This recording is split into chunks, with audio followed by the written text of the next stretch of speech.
Excellent.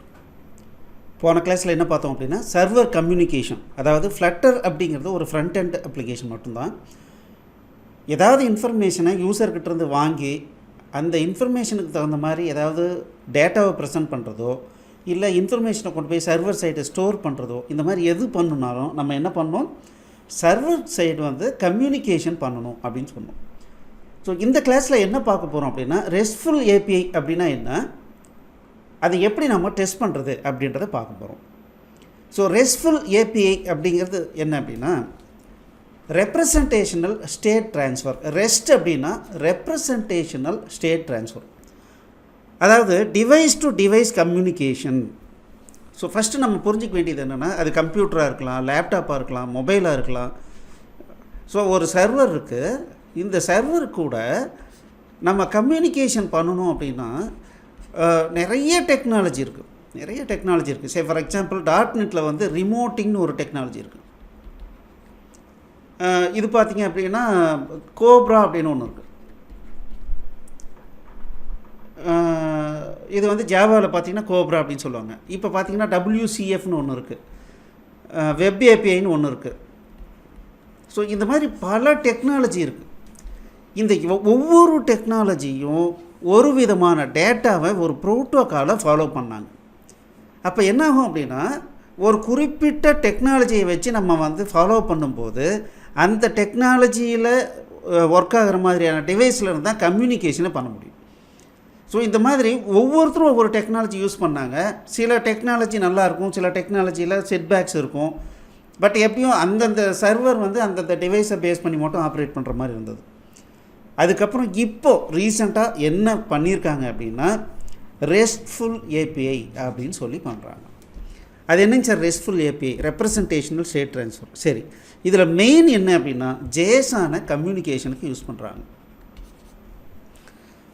சரி, for example அதாவது சில கீவேர்டு இருக்குது, அதாவது கம்யூனிகேஷன் பண்ணணுன்னா கெட்டா, போஸ்டா, இந்த மாதிரி நிறைய வந்து ப்ரோட்டோக்கால் இருக்குது. இந்த ப்ரோட்டோக்காலை யூஸ் பண்ணி கம்யூனிகேஷனுக்கு காமனாக ஜேசானை யூஸ் பண்ணுறது, இதுதான் என்ன அப்படின்னா ரெஸ்ட்ஃபுல் ஏபிஐ. ஸோ இந்த மெத்தடை இன்றைக்கி யூஸ் பண்ணுறதுனால என்ன சார் மெயின் அட்வான்டேஜ் அப்படின்னா உலகத்தில் இதை வந்து ஒரு காமன் ப்ரோட்டோக்காலாக எல்லா டிவைஸுக்கும் காமன் ப்ரோட்டோக்காலாக பண்ணிட்டாங்க. அதனால் இப்போ என்ன அட்வான்டேஜ் நடந்துக்கிட்டு இருக்குது அப்படின்னா நம்ம எழுதுகிற கோடிங் எந்த டிவைஸில் இருந்து வேணாலும் என்ன மாதிரி டிவைஸ் வேணாலும் கம்யூனிகேஷன் பண்ணும். பேக்கெண்டில் நான் ஜாவா வச்சு பண்ணியிருக்கலாம், C# வச்சு பண்ணியிருக்கலாம், PHPயில் வச்சு பண்ணியிருக்கலாம், அதை பற்றி எனக்கு கவலையே கிடையாது. ரெஸ்ட்டு சப்போர்ட் பண்ணுதா, என்னுடைய ஃப்ரண்ட் எண்டு எங்கே இருந்தாலும் சரி ஈஸியாக கம்யூனிகேஷன் பண்ணிக்கலாம். அதுதான் வந்து இது பண்ணுற வந்து ஒரு பெரிய அட்வான்டேஜ். அப்போது இந்த ரெஸ்ட்ஃபுல் ஏபிஐ எப்படி க்ரியேட் பண்ணுறது அப்படிங்கிறத நம்ம பார்க்க போகிறதில்ல. முதல்ல என்ன பார்க்கலாம் அப்படின்னா ஒரு சாம்பிள். இப்போ நம்ம என்ன பண்ணுறோன்னா இந்த ஆப்புக்காக என்ன பண்ணியிருக்கோம், ஒரு ஏபிஐ க்ரியேட் பண்ணியிருக்கோம். இது என்ன ஏபிஐ அப்படின்னா எம்ப்ளாயீஸ் அப்படின்னு சொல்லிட்டு ஒரு எம்ப்ளாயி லிஸ்ட்டை மேனிப்புலேட் பண்ணுறதுக்கு உண்டான ஏபிஐ. வெறும் எம்ப்ளாயீஸ் அப்படின்னு நான் கொடுத்தேன் அப்படின்னா லிஸ்ட்டு வரும். இதே பார்த்திங்கன்னா கெட்டுன்னு வந்து ஒரு பர்டிகுலர் எம்ப்ளாயினுடைய ஐடி கொடுத்தேன் அப்படின்னா அந்த எம்ப்ளாயினுடைய டீட்டெயில் மட்டும் வரும். அப்டேட்னா நான் அப்டேட் பண்ணிக்கலாம், க்ரியேட்னா புதுசாக ஒரு எம்ப்ளாயியை க்ரியேட் பண்ணிக்கலாம், ஒரு பர்டிகுலர் எம்ப்ளாயி டீட்டெயில் தேவையில்லை அப்படின்னா நான் டெலீட் பண்ணிக்கலாம். இந்த மாதிரி ஒரு ஏபிஐயை நம்ம வந்து டெஸ்டிங்காக நம்ம யூஸ் பண்ண போகிறோம். சரி, இப்போ இதை வந்து நான் எப்படி டெஸ்ட் பண்ண போகிறேன், முதல்ல இந்த ஏபிஐ வந்து எப்படி உருவாக்கியிருக்காங்க அப்படின்னு பார்க்கலாம்.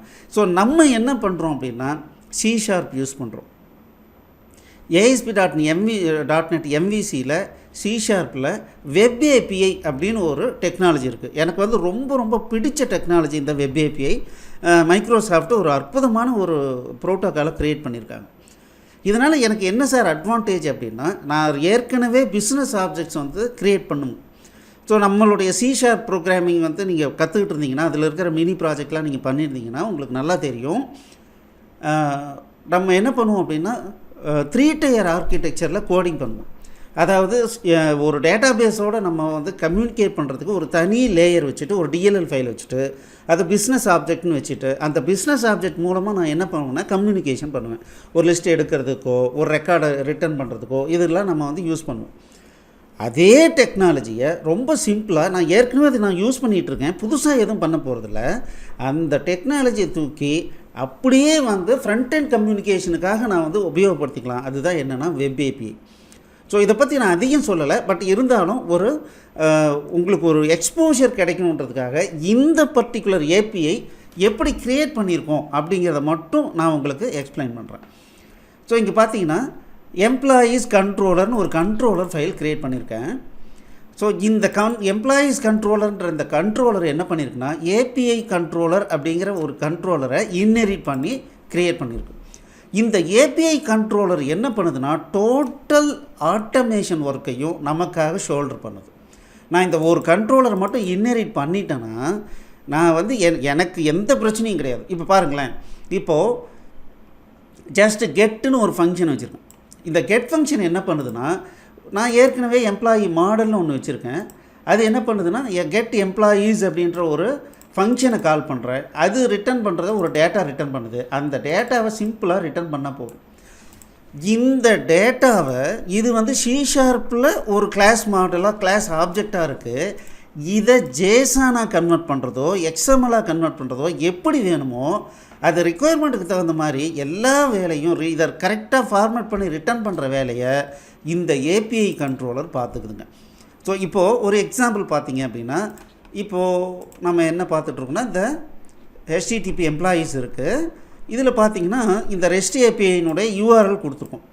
இப்போ இந்த URL-ஐ நான் காப்பி எடுத்து நான் என்ன பண்ணுறேன்னா இங்கே நான் ரன் பண்ணுறேன் பாருங்கள். ஸோ இப்போ இந்த ப்ரௌசர் என்ன பண்ணுதுன்னா இந்த URL கூட டைரெக்டாக கம்யூனிகேட் பண்ணுது. அப்படி கம்யூனிகேட் பண்ணும்போது எனக்கு என்ன ஆகுது அப்படின்னா இப்போ பார்த்தீங்கன்னா எனக்கு ஒரு XML ரிட்டர்ன் ஆகிருக்கு. ஸோ இங்கே பார்த்தீங்க அப்படின்னா நான் வந்து டெவலப்பர் மோடில் போகணுன்னு வச்சுக்கோங்களேன்.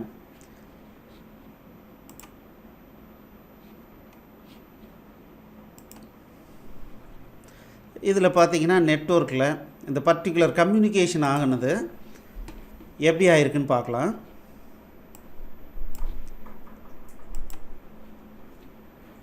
ஸோ இதில் பார்த்தீங்க அப்படின்னா இதுதான் இதில் ரெஸ்பான்ஸ் என்ன இருக்குதுன்னு பார்க்கலாம்.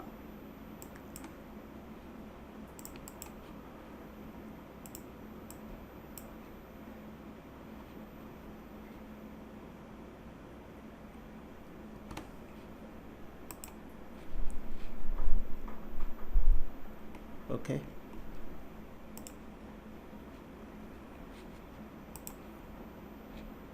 ஓகே, இந்த எம்ப்ளாயீஸை நான் எடுக்கிறேன். இதில் ரெஸ்பான்ஸ் பார்த்தீங்கன்னா எனக்கு எப்படி வந்திருக்கு, இந்த மாதிரி வந்திருக்கு. இந்த டோட்டல் லிஸ்ட்டும் வந்து ஒரு டெக்ஸ்ட்டாக நமக்கு வந்து டிஸ்பிளே பண்ணுறாங்க. ஸோ இதுதான் நம்ம வந்து இங்கே வியூ பண்ணுறோம். ஸோ இதுதான் இங்கே வியூ பண்ணுறோம். ஸோ இதுக்காக நான் என்ன கோடிங் பண்ணியிருக்கேன்னா ரொம்ப சிம்பிளாக ரிட்டர்ன் ஒரே ஒரு ஸ்டேட்மெண்ட் இங்கே கொடுத்துருக்கேன்.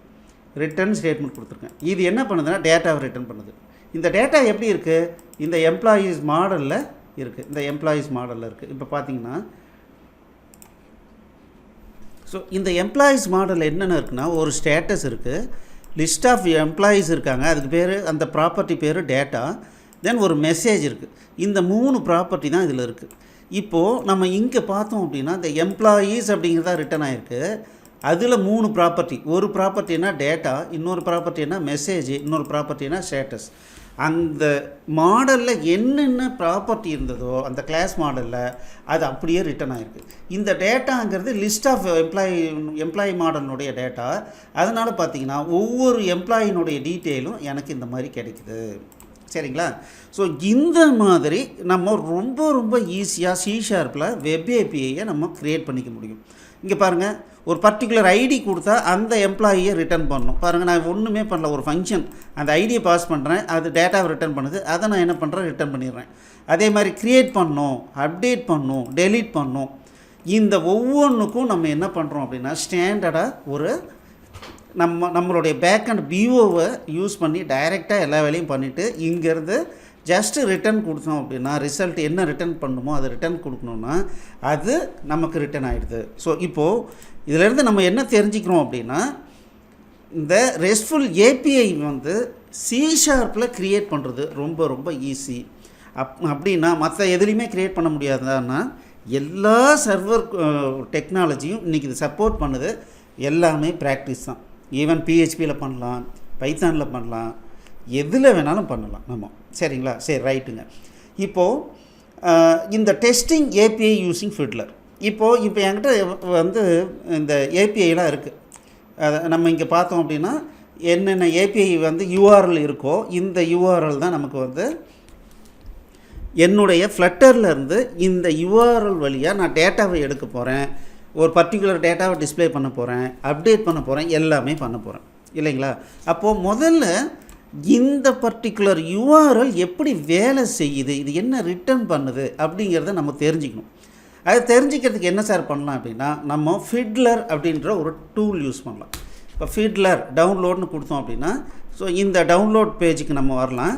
இங்கே நீங்கள் வந்து அந்த பர்டிகுலர் ஃபைலை நீங்கள் வந்து டவுன்லோட் வந்து பண்ணிக்கலாம். பண்ணி இன்ஸ்டால் பண்ணிங்கன்னா நமக்கு என்ன ஆகும்னா, ஃபிட்லர் அப்படின்னு ஒரு இது கொடுத்தோம் அப்படின்னா ஒரு டூல் வந்து பாருங்கள் க்ரியேட் ஆகும். இங்கே பாருங்கள் ஃபிட்லர் 4ன்னு இருக்குது.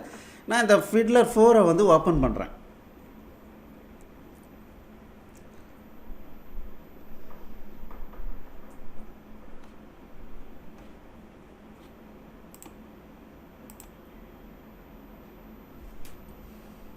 ஓகே, ஸோ இதுதான் வந்து இந்த ஃபிட்லர்னுடைய இன்டர்ஃபேஸ். ஸோ நீங்கள் ஃபஸ்ட்டு பார்த்தீங்கன்னா இந்த ஃபிட்லர் அப்படிங்கிற டூல் என்ன பண்ணுது அப்படிங்கிறத முதல்ல நான் வந்து ஒரு 1 லைனில் சொல்லிடுறேன். நம்மளுடைய கம்ப்யூட்டர்லேருந்து என்னென்ன சர்வருக்கு என்ன கம்யூனிகேஷன் நடந்தாலும் அதை கேப்சர் பண்ணி நமக்கு இங்கே டிஸ்பிளே பண்ணுறது தான் இந்த ஃபிட்லர்னுடைய வேலை. ஸோ இங்கே பார்த்தீங்கன்னா முக்கியமாக ஹைட் ஆல்னு நான் இங்கே வச்சுருக்கேன். இதில் சப்போஸ் நான் ஆல் ப்ராசஸஸ்ன்னு கொடுத்தேன்னு வச்சுக்கோங்களேன், இது என்னங்க பாருங்கள், வேறு எங்கெங்கேருந்து எப்போல்லாம் நான் வந்து கால் பண்ணாலும் ஒரு ப்ரௌசிங் பண்ணாலும் அதையும் இங்கே கேப்சர் பண்ணும். ஒரு எக்ஸாம்பிள் பார்த்தீங்கன்னா rediff.com அப்படின்னு நான் கொடுக்குறேன். ஸோ இந்த ப்ரௌசர் என்ன பண்ணுது, rediff.com கூட கம்யூனிகேட் பண்ணி எதையாவது கொண்டு வந்து டிஸ்பிளே பண்ண போகுது. இந்த மாதிரி டிஸ்பிளே பண்ணுது. இதை டிஸ்பிளே ஆன வாட்டி பார்த்தீங்கன்னா அந்த ஃபிட்லரை பார்த்தீங்கன்னா இங்கே பாருங்கள், அந்த கம்யூனிகேஷன் என்ன கம்யூனிகேஷனோ எல்லா கம்யூனிகேஷன் இன்ஃபர்மேஷனும் இங்கே நமக்கு டிஸ்பிளே வரும். சரிங்களா? ஆனால் இப்படி இருந்ததுன்னா நம்ம டெஸ்ட் பண்ணுறதை கண்டுபிடிக்கிறது ரொம்ப சிரமமாக இருக்கும். அப்போ நம்ம என்ன பண்ணுறோம், நார்மலாக டிஃபால்ட்டாக ஆல் ப்ராசஸ் இருக்கும். நீங்கள் என்ன பண்ணுங்கள், ஹைட் ஆல் கொடுத்துருங்க. ஹைட் ஆல் கொடுத்துட்டு இதை ரிமூவ் ஆல் கொடுத்துருங்க. அப்போ இது என்ன ஆகுது, க்ளீன் ஸ்லேட் ஆகிடும். இதை முதல்ல புரிஞ்சுக்குங்க. ஸோ ஃபஸ்ட்டு நம்மளுடைய பர்டிகுலர் ரெஸ்ட் ஏபிஐ மட்டும் டெஸ்ட் பண்ணணுன்னா முதல்ல இதை க்ளீன் ஸ்லேட்டாக வச்சுக்கோங்க. ரைட்டுங்க, சரிங்க சார், பண்ணியாச்சு. இப்போ நம்ம என்ன பண்ண போகிறோம் அப்படின்னா, இந்த கம்போசர் அப்படின்னு சொல்லிட்டு இருக்குது. இந்த கம்போசர் டேபை கிளிக் பண்ணி நம்மளுடைய டேபை, நம்மளுடைய ஆக்சுவல் வெப் ஏபிஐ இருக்கு இல்லைங்களா, அந்த ரெஸ்ட்ஃபுல் ஏபிஐ இருக்கு இல்லைங்களா, அந்த யூஆர்எலை இங்கே காப்பி பண்ணி போடுங்க. ஸோ இங்கே இதை தூக்கி இங்கே வந்து கெட்டுன்னு இருக்கணும். அதாவது ரொம்ப ரொம்ப சிம்பிள். நம்ம யூஸ் பண்ண போகிறது இங்கே ரெண்டு ஆக்ஷன் தான் யூஸ் பண்ண போகிறோம். ஒன்று கெட்டு, இன்னொன்று போஸ்ட். வேறு எதுவும் அதிகம் யூஸ் பண்ண மாட்டோம். இப்போ பார்த்தீங்கன்னா கெட்டில் என்ன பண்ணுறோன்னா, நான் இங்கே கொடுத்துட்டு எக்ஸிக்யூட்னு கொடுத்துட்டேன்னு வச்சுக்கோங்களேன். இப்போ என்ன ஆகும்னா கம்யூனிகேஷன் நடக்கும். அந்த கம்யூனிகேஷன் பண்ணி என்ன நடந்தது அப்படிங்கிறத இங்கே கொடுத்துருப்பாங்க. பாருங்கள், இங்கே கொடுத்துருப்பாங்க. இதை கிளிக் பண்ணோம் அப்படின்னா இந்த இன்ஸ்பெக்டர், இங்கே நம்ம கம்போசரில் இருந்தோம், இதை டபுள் கிளிக் பண்ணோம்னா இன்ஸ்பெக்டருக்கு ஆட்டோமேட்டிக்காக மாறும்.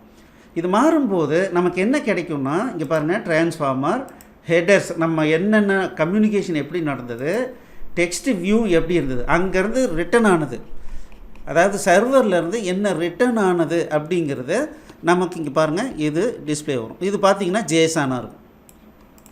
ஸோ இதை பார்த்து நமக்கு ஒரு ஐடியா வந்துச்சுன்னா இந்த பர்டிகுலர் டெக்ஸ்ட்டு தான் எனக்கு என்ன ஆகும், நம்மளுடைய கோடிங்குள்ளார வரும். இந்த கோடிங்கை அதை பேஸ் பண்ணி தான் என்ன பண்ணுவோம்னா இதை டீகோட் பண்ணி நம்ம டாட் ஆப்ஜெக்டாக மாற்றுறோம். சரிங்களா? ரொம்ப ரொம்ப சிம்பிள். ஸோ இதில் என்ன பண்ணுறோம், நம்ம என்ன கம்யூனிகேஷனுக்கு அப்புறம் என்ன ரிட்டர்ன் ஆச்சு அப்படிங்கிறத நம்ம இங்கே பார்க்குறோம். ஸோ ஆக்சுவலாக இந்த மாதிரி ரா டேட்டாவாக தான் கம்யூனிகேஷன் நடந்திருக்கு. இதை ஜேசானாக வியூ பண்ணுறதுன்னா இந்த மாதிரி வியூ பண்ணலாம். ஸோ இப்போ பாருங்கள் இந்த மாதிரி இருக்குது. ஸோ இதே மாதிரி இப்போ நான் என்ன பண்ணுறேன் அப்படின்னா, இப்போ வந்து ரெண்டாவது ஒரு பர்டிகுலர் எம்ப்ளாயினுடைய டீட்டெயிலை மட்டும் நான் கெட் பண்ணுன்னா நான் இது யூஸ் பண்ணலாம். அப்போ நான் என்ன பண்ணுறேன், இங்கே இது பார்த்திங்கன்னா கெட்டு தான் இருக்குது. அதாவது இந்த யூஆர்எலை தவிர எனக்கு வேறு எந்த இன்புட்டும் நான் கொடுக்க தேவையில்லை அப்படின்னா நான் என்ன பண்ணுவேன்னா கெட் யூஸ் பண்ணுவேன். ஸோ இப்போ பார்த்தீங்கன்னா என்கிட்ட 501 அப்படின்னு ஒரு எம்ப்ளாயி ஐடி இருக்காங்க. நான் இதை கொடுத்துட்டு நான் இங்கே எக்ஸிக்யூட் கொடுக்குறேன். இப்போ எக்ஸிக்யூட் கொடுத்தேன்னா எனக்கு இது வந்திருக்கு. ஸோ இப்போ எனக்கு என்ன வந்திருக்கு பாருங்கள், டேட்டா மெசேஜ் ஸ்டேட்டஸ். இந்த டேட்டாக்குள்ளார என்ன இருக்குது, employee age, employee name, employee salary, இது மட்டும் இருக்குது. ஸோ ஆக்சுவலாக நமக்கு டெக்ஸ்ட்டாக எப்படி வந்திருக்கு சர்வர்லேருந்து எப்படி வந்திருக்குன்னா இதுதான் வரும். இந்த ஸ்ட்ரிங்கு தான் நமக்கு என்ன ஆகுது, நம்ம கன்வர்ஷன் பண்ணணும். அதாவது இதை ஒரு ஆப்ஜெக்டாக மாற்றுறது, அதை நம்மளுடைய கண்ட்ரோலில் எப்படி பைண்ட் பண்ணி டிஸ்பிளே பண்ணுறது, அதுக்குண்டானதை நம்ம பண்ணணும். சரிங்களா? ஃபஸ்ட்டு இப்போ இன்றைக்கி என்ன பண்ண போகிறீங்கன்னா, நீங்கள் ஃபிட்லரை டவுன்லோட் பண்ணுங்கள். டவுன்லோட் பண்ணிவிட்டு நம்மளுடைய இதில் பார்த்தீங்க அப்படின்னா இந்த docs.sHSஸில் நீங்கள் எங்கே இந்த பர்டிகுலர் பேஜ் இருக்குன்னா சாஃப்ட்வேர் டெவலப்மெண்ட்டுக்கு வரீங்க. சாஃப்ட்வேர் டெவலப்மெண்ட்டில் வந்தீங்கன்னா ஃப்ளட்டர் டெவலப்மெண்ட் வரீங்க.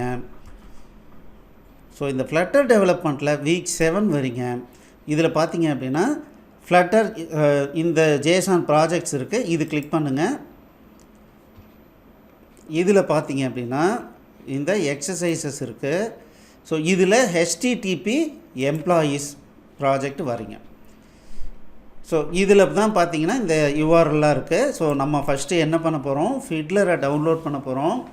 ஃபிட்லரை டவுன்லோட் பண்ணி இன்ஸ்டால் பண்ணிவிட்டு அதுக்கப்புறம் இந்த யூஆர்எல் கொடுத்து இந்த 2 மட்டும் நீங்கள் இன்றைக்கி டெஸ்ட் பண்ணுங்கள். சரிங்களா? இதை டெஸ்ட் பண்ணி இதை புரிஞ்சிக்கிட்டோம் அப்படின்னா நம்ம இதை எப்படி நம்ம கொண்டு போய் நம்மளுடைய மொபைல் அப்ளிகேஷன்லேருந்து எப்படி கம்யூனிகேஷன் பண்ணுறோம் அப்படிங்கிறத நம்ம அடுத்த கிளாஸில் நம்ம பார்க்கலாம். ஓகே, இது ரொம்ப ரொம்ப இம்பார்ட்டன்ட் ஃபேஸு. என்ன ஒரு சந்தோஷமான விஷயம்னா ஒரே ஒரு ரெஸ்ட் ஏபிஐ நீங்கள் நல்லா புரிஞ்சுக்கிட்டு பண்ணிட்டீங்க அப்படின்னா அவ்வளோதாங்க. அதுக்கப்புறம் எல்லா விதமான டேட்டா கம்யூனிகேஷனையும் என்ன மாதிரியான ப்ரெசன்டேஷன் பண்ணுமோ அது எல்லாம் ஈஸியாக பண்ணிடலாம். ஓகே, ஸோ இப்போ நீங்கள் என்ன பண்ண போகிறீங்கன்னா இந்த ஃபிட்லர் டவுன்லோட் பண்ணி இந்த யூஆர்எல்லாம் வெரிஃபை பண்ணிக்கோங்க. நம்ம ஏற்கனவே சொன்ன மாதிரி ஸோ நம்மளுடைய நிறைய ஸ்டூடெண்ட்ஸ் சார் நான் ஏற்கனவே நிறைய கோர்ஸ் வாங்கியிருக்கேன், அது ரொம்ப யூஸ்ஃபுல்லாக இருந்துச்சு, நான் ஃப்ளட்டரும் கண்டிப்பாக கற்றுக்குறேன் சார் அப்படின்ற மாதிரி நிறைய பேர் சொல்லி நிறைய பேர் ஜாயின் பண்ணிகிட்ருக்காங்க. ஸோ அதில் என்ன பண்ணியிருக்காங்கன்னா, சார் நாங்கள் ஏற்கனவே கோர்ஸ் படிச்சிருக்கோம், எங்களுக்கு ஏதாவது ஒரு ஃபேவர் பண்ணுங்கள், கண்டிப்பாக பை பண்ணுறோம் அப்படின்னு சொல்லியிருக்காங்க. ஸோ அதனால் இந்த 15 to 17க்கு 50% டிஸ்கவுண்ட்டில் நம்ம ஆஃபர் ஓப்பன் பண்ணுறோம். 8508502000 கால் பண்ணி நீங்கள் இந்த டிஸ்கவுண்ட்டுக்கு உண்டான டீட்டெயில்ஸ் கேதர் பண்ணி பேமெண்ட் பண்ணி நீங்கள் இம்மிடியட்டாக பை பண்ணுங்கள். நம்ம உலகத்தில் எது எதுக்கோ செலவு பண்ணுறோம். இது இன்றைக்கி இருக்கிற ஒரு ஹாட்டான ஒரு டாபிக். இந்த அறிவுன்றது இதுக்கு மட்டும்தான் யூஸ் ஆகுமா அப்படிங்கிறது கிடையாது. இன் ஃப்யூச்சரில் என்ன மாதிரியான டெக்னாலஜி வந்தாலும் நம்ம அதுக்கு அடாப்ட் ஆகிறதுக்கு இந்த டெக்னாலஜி கண்டிப்பாக யூஸ் ஆகும். ஏன்னா இத்தனை வருஷம் நான் டெவலப்மெண்ட் பண்ணதில் இந்த டார்ட் அப்படிங்கிற லாங்குவேஜ் எனக்கு ரொம்ப ரொம்ப பிடிச்சிருக்கு. அதை விட இந்த ஃப்ளட்டர் அந்த ஃப்ரண்ட் எண்ட் டெவலப்மெண்ட் இருக்கு இல்லைங்களா, அதுவும் இப்போ பார்த்தீங்கன்னா இந்த கம்யூனிகேஷன் பார்த்தீங்கன்னா ஒரு முறை நான் சொல்லி கொடுத்து நீங்கள் பண்ணிட்ட வாட்டி பார்த்தீங்கன்னா இவ்வளோ சிம்பிளிஃபைடாக இருக்கா, நம்மளால் இவ்வளோ நல்லா இந்த ஃப்ளட்டரை யூஸ் பண்ணி நம்ம மொபைல் ஆப்லாம் ரெடி பண்ண முடியுமா அப்படின்னு நீங்கள் தெரிஞ்சிக்கும் போது ரொம்ப ஹாப்பியாக இருக்குங்க. அது ஒரு வித்தியாசமான அனுபவமாக இருக்கும். நான் காலத்தை வேஸ்ட் பண்ணாமல் 17th இந்த ஃப்ளட்டரை வாங்கி படிங்க. All the best. தேங்க்யூ.